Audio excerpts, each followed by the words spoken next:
I just want to say to West African TikTok, the hundreds of people in my comments this week, I'm not sorry. I want to start off with that. I stand with what I was saying, but I want to get some context because you only have a minute on TikTok. You know what I'm saying? This is the problem I have with growing this podcast, right? This is a problem I have with TikTok. We had a 10-minute in-depth conversation about how connected the African diaspora is. And I gave plenty of examples.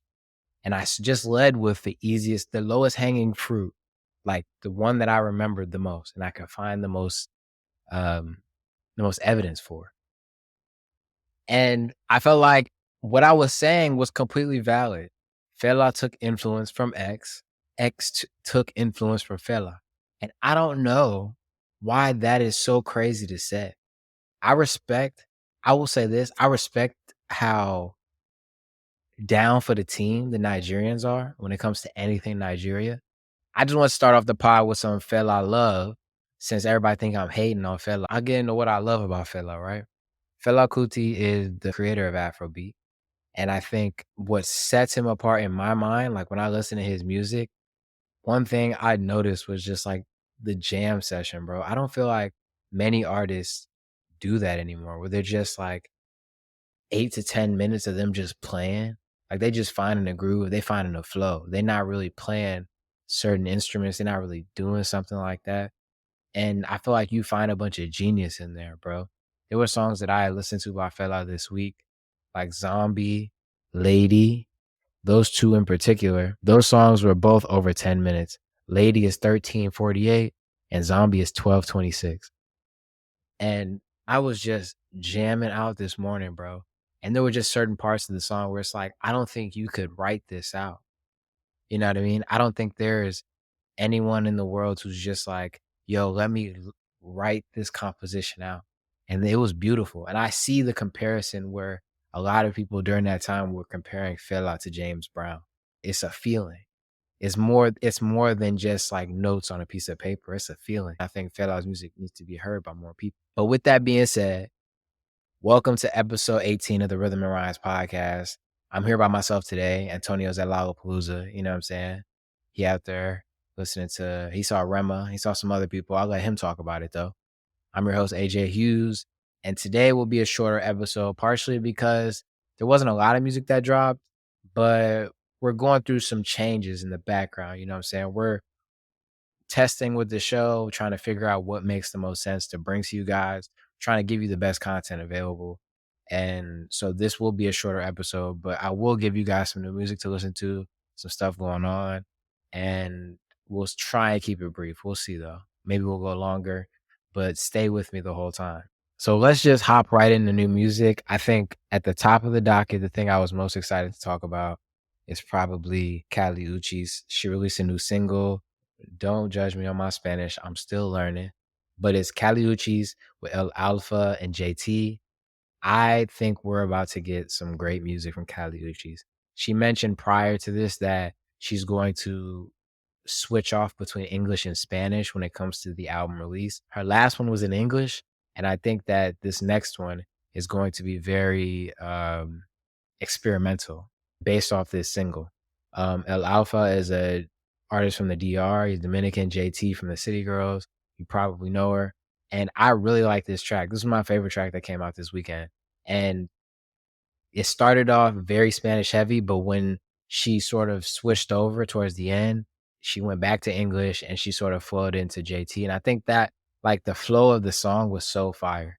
The fact that she made a real Dembo beat, she made a real Dembo song at the beginning and then sort of transitioned it into some, I don't even know what you would call it. It still felt Dembo, but it was English on top of it. So it was a great song. It was probably my favorite song that came out this weekend. And I would definitely go check that out if I was you guys. Second, we got Echoes by Uncle Waffles. This song was really good and a surprise, in my opinion. Uncle Waffles, if you don't know, is an amapiano DJ out of South Africa. And she's gotten a lot of popularity based off of the aesthetic and her social media presence. And the music is also really good, first and foremost. But I think those two paired with the music has really propelled her to the front. And I really like the song. I feel like amapiano is different than regular music in the way that If you enjoy house music, you know they're not just like regular 2 to 3 minute songs, hook, verse, hook, verse. It's a vibe. You catching a vibe. And I feel like this song was definitely a vibe, but it sort of strayed away from the piano sound that she gave us prior, and not in a bad way. This felt like closer to a traditional song than her piano tracks, and I really liked it. She also announced an album coming out, I want to say on the 18th, and this was the lead single to come out from it. And I'm actually really interested to see where she decides to go with the direction of the album. I feel like because of her social media presence, it would behoove her to not try and make it would behoove her to not try and get a larger audience outside of Piano. I love Piano, and if she was just to do straight Piano tracks from here on out, I would still be a fan, and I would still definitely go listen and support and be jamming in my crib to whatever she got coming out. But I think with the spotlight that she's gotten on her over the last year, I think she has an opportunity to really become like, I don't wanna use the DJ Khaled or the DJ Drama comparison, but the way that they put the tracks together, the way that they put albums together, the way they put songs together, I feel like she has the same opportunity. She's done that on songs prior that I really love. Um, I can give you one off her last album, Morocco, featuring Milky and Scummy and Tony Dorado. This was a more traditional, I don't wanna say traditional, I feel like that's the wrong use of words, but it felt like a rap song. It was still an piano groove and an piano beat, but the 2 women on this track who were really talented, they both had, like, rap verses, like, traditional verses on there, and I think this is a trend I'm excited for in music, is piano type beats with rappers on top of them, or rap-esque artists on top of them. We've seen examples of this already with artists like Asake, Benson, even Lil J has some grooves that aren't rap, but they're Afrobeat-esque, and I like the piano type production with the Afrobeat artists, and I'm excited to see more rappers get on top of that. There was videos of Sway Lee in Nigeria, or no, it was videos of Sway Lee in Nigeria. I would be really interested to see a lot of those vibe type artists jump on piano beats. Sway Lee makes sense over piano for some reason, and I would love to see it. So definitely go check out Echoes by Uncle Waffles if you're interested in piano. And if you're not, I think it's a good opportunity to get into it. You know, I think boxing yourself into only listening to one type of music is kind of doing yourself a disservice. Stormzy released another single, Angel in the Marble, and I really like this record, and I like the direction Stormzy's going in. I think he's about to drop another project soon. When that Toxic Trait record with Fredo dropped, I said that was mixtape Storms. I think he's back in his rapping bag. I think this was not needed, but I think he was trying to make a point to the scene. Like, even though I can go out there and make This Is What I Mean, which is completely left of the sound we're used to him from, or the sound we were expecting from him, I think he just wanted to come back and double back with just bars. He's released 4 rap records since then, Angel in the Marble, Longevity Flow, Toxic Trait, and then it might have been 3. I don't wanna. Oh, yeah, it was just 3. He did the Weekend record with Ray, but rap records, he's dropped 3 of them in the last, I wanna say 2 months. And so I think we're about to get a project from him, and I'm excited for it. Angel in the Marble, just to focus on that record for a second, um, he had a part in there where he was sampling some Jay-Z from Marcy Me, and I thought that was so fire because he mentions Jay-Z in his raps a lot and in his bars. And maybe this is me being idealistic, but I would love a Stormzy Jay-Z song. Back in 2019, allegedly, I just found this out, Jay-Z had offered to give Stormzy a verse on a song, and he denied it. And I just thought that was so crazy, but it also is pretty respectable to know, like, he is very, serious about his art to the point where he's like, "I know this isn't the record I want you on." And he knew that maybe he didn't know, but he just felt like it didn't make sense. But selfishly, I would love a song from Jay-Z and Stormzy, and I think in this mixtape era, it would be definitely dope to see him, like, collab with some real spitters in the US, you know? I think, Drake is good for a good UK song or a good UK feature. He's given one to Heady One, he's given one to Skepta, he's given one to Dave, now Central C. I would love to see a Drake and Stormzy collab. I would love to see a Drake and Stormzy collab. I think Stormzy has one of the craziest flows in rap right now, and I think it's overdue. I think Stormzy is the guy in terms of the pop rap lane over there in the UK, and I think it's time. I think we just need this song. But Angel in the Marble, great song. The video, he threw a gala for his birthday, the Mike Gala. I thought that was cool. I thought that was fly. And I'm gonna be stealing that. At some point, I'm gonna be throwing some type of event like that for myself. I think that shit was fly. And I would love to do something like that. But he threw an event and the video was like B-roll from the event. And I thought that was so dope too. I think the marketer in me, just to go down a little rabbit hole for a second, the way to repurpose like events, content, B-roll footage, like it's so clever and so cost effective. Just to go off on a little tangent, but the video was dope. There was two more drops this weekend that I wanted to talk about. There were two more drops this weekend that I wanted to talk about. First, Bob Marley and the Wailers, Africa Unite. They did like a re-release with a bunch of African artists on there. And I'm gonna be honest, I listened to one of these songs and I won't go back to this ever again. I don't like the repurposing of old IP from classic artists with new artists after they're dead. Because we don't know if Bob Marley would have worked with any of these artists. And I wonder how much say the estate of Bob Marley has in how much of his music gets put out there and reused like that. Samples are one thing, right? Samples are just a part of music. But to just remix the song in that way, it's not something I'm really interested in. I get the concept, I understand, but it's just like, why? Why? Like the old songs are good. These new artists are great. I like a lot of these new artists that are on here. Rema, Ira Star, Oxlade. I just don't need to hear them with Bob Marley. I'm not going to tell you to go listen to it because I didn't listen to it. Doja Cat just dropped Paint the Town Red with the visuals.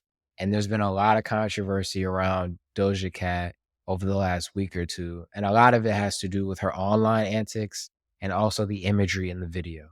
If you've seen the video, there's clear imagery of her depicting, there's devil imagery in the video. There's no like way around it. There's devil imagery in the video. You can't separate the devil imagery from the message in the video, right? If you understand like what was going on in the antics, her basically going off on her fans, talking quote unquote bad. A lot of people said bad and negative about her fans, but I think this is a couple of things, right? I think on one side, this is marketing. They're trying to get people to pay attention to Doja Cat. So when she drops this record, you go listen to it. And the message of the record is almost like they paint me as the devil. They paint me as this person when I don't do what they want me to do, when I don't tap dance and do exactly what they want me to do.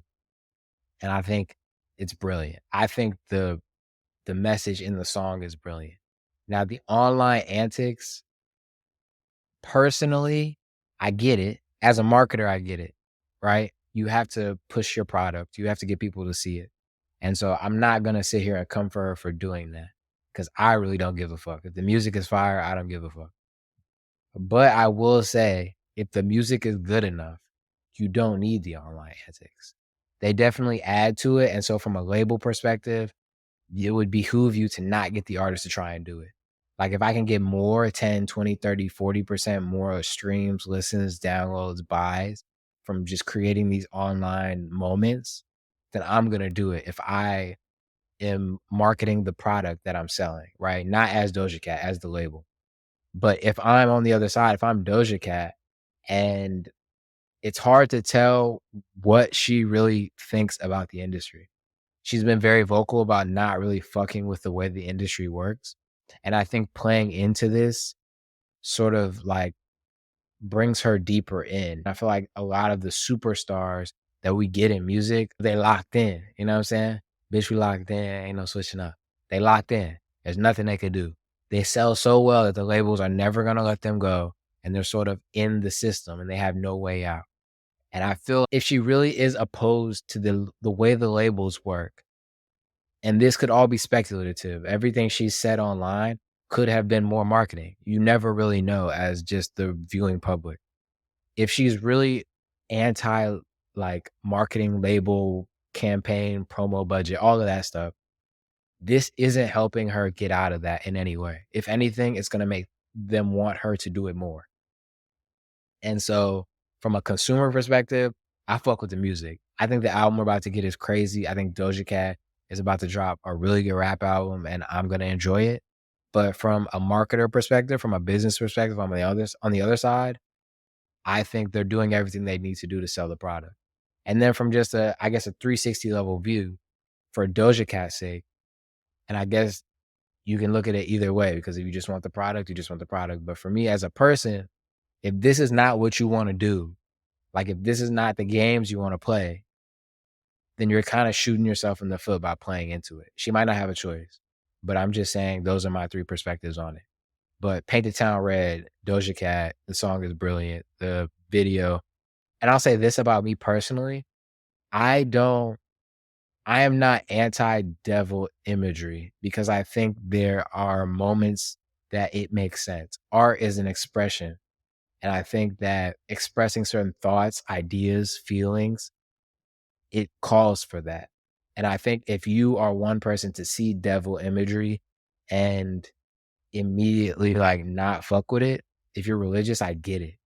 But from my perspective, I don't think that it is automatically negated when it's a I don't think it's automatically negated when it's devil imagery. I'm gonna look at what the artist is trying to say, and if it makes sense, Imma fuck with it or if I'm not. Like the Lil Nas X was for me over the top. I don't fuck with that. I don't think he's a good musician. I think he's a good marketer. I don't think he's a good musician. So for me, it's like I could really do without it. The Sam Smith, I don't really enjoy him in his new era as a musician. But this, I'm not gonna lie, I fuck with it. I'm excited for Doja Cat's album whenever it's coming out. I'll end with this. I saw a tweet. What albums are you looking forward to most now that Utopia has dropped and it's out? And there's a couple of them that I'm actually really excited to hear in the next couple months. First, Santiago by Russ. I think each Russ album has shown a different progression in his life. And I think we're about to get a really crazy sounding album from Russ. I am a really big Russ fan. I've been in the top 0.1% of Russ listeners since I first listened to him back in, I think it was 2017 or 2018. And that album, I think, is going to be one of the best albums of the year. And I don't think there are going to be many albums to fuck with it. And so I'm excited for that album. Drake's album for the dogs. I'm always excited for a Drake album. And I think this album, he's trying to quote unquote restore the feeling. So I think this album is about to be a moment. I think we're getting a Dave album pretty soon. Burna Boy, he's dropping I Told Them in a couple weeks. I'm really excited for that album because there's allegedly a J. Cole song on there. And I think Burna Boy is a really good rapper. And I feel like this album, while it might not satisfy a lot of his older fan base who are looking for more Afrobeat-esque projects, I think this album will open a lot of people's eyes to his artistry and his rapping ability and his lyricism. Because I always say a lot of my favorite Burna Boy songs are songs where he's really rapping his ass off, you know? Benson, Benson's dropping his album, I think at the end of this month, if I'm not mistaken. Who else? Ira Star is going on tour, but she said her next album is 80% done. I'm excited for that. Thames, bro, I don't know if Thames will ever drop a project, but she's been really quiet and I feel like her project's gonna be done soon. And I've been wanting to say this. I don't think we're ever getting another Sir album. Sir is my favorite R&B artist of all time, and I'm okay with that. I'm okay with that. Sir dropped 2 classics, and what's that Jay-Z quote? If you want my old shit, buy my old album, I think he said. That's what it is. If you want Sir, go stream November, go stream Chasing Summer, because I don't think we're ever getting another Sir project again. Maybe this is my way of trying to get him to release music. I don't know if it'll work, but I keep seeing people say, we need a Sir project. We need a Sir project. And every time they post, he in the gym, he with his daughter, he outside, he with his brother. We might never get another project again. And I used to joke with my brother that like, now that Sir is happy, or now that Sir is, I guess, in a better space mentally, and he could not be, but according to his music and according to the social media look we get into his life, but he might be happy and not want to release music anymore. Nothing Even Matters, great song. Life is Good, great song. I don't know if we'll ever get another Sir project. And at this point, I'm not looking for one. I love Sir, and if he drops, I'm gonna go listen. If he goes on tour, Imma go. But if we never get another Sir project, he's dropped classics in my opinion. You know what I'm saying? If you drop classics, I'm not begging you for an album. I don't need more from Sir. So if you got the album, you can definitely drop it. But if not, it's cool. It's cool. But what album are you looking forward to most coming out rest of the year now that Utopia is done? Utopia was the moment. So what else are you looking for? I will give y'all a song of the week this week. All of these songs that we give you guys now will be on the Rhythm and Rhymes playlist. We're starting that this week, and it will be updated weekly with the podcast. So songs that you guys haven't heard of, new songs that we're listening to, just songs we're trying to put you onto will be on this playlist. And I think that you guys will get a lot out of it. And this will be an easier way to keep up with what we're listening to. So this week, I'll give y'all 2 songs since Tonio isn't here. Okay, the first, That's Okay by S Fidelity, Blue Stab, and Fabo. I think S Fidelity and Blue Stab are producers. This song is really vocally only Fabo, but I'm a Fabo fan. While Sir is gone, Fabo is filling that void for me in terms of R&B music to keep up with. So that's one of them. The second one will be Freshwater, Safa Kara by J Hus. If you know me, I love a good beat switch. If the beat's switching and they both fire, I'm fucking with it. But if not, so be it. But this song is fire. This J Hus album is aging beautifully. No pun intended. Beautiful and Brutal Yard. So go check that one out. Drop some comments. What did you guys think about this? Quicker, easier? Let me know what you guys thought in the comments. Tony will be back next week. We about to hit episode 20 pretty soon, bro. Pretty soon. And if you know anything about podcast statistics, making it to episode 21, 99.9% of podcasts started don't make it to episode 21. And while we're still getting up and going, we're still trying to find our way, we're still on Bambi legs, we still figuring shit out. I am so proud of us for even getting this far. You know what I'm saying? We're beating out like 90% of the competition in terms of output. Now we need to figure out definitely how to increase the leverage, make this better, make more people watch. But to even get this far, bro, niggas ain't fucking with us. You know what I'm saying? Y'all gonna come back and watch this episode in a year, 2 years, 5 years and be like, damn, this is where they started? In his apartment with the Burna Boy poster falling off by himself. You know what I'm saying? We here though. This has been the Rhythm and Rhymes podcast. I am your host, AJ Hughes. And we out this bitch. We out of here. We are out of here. Catch us next week.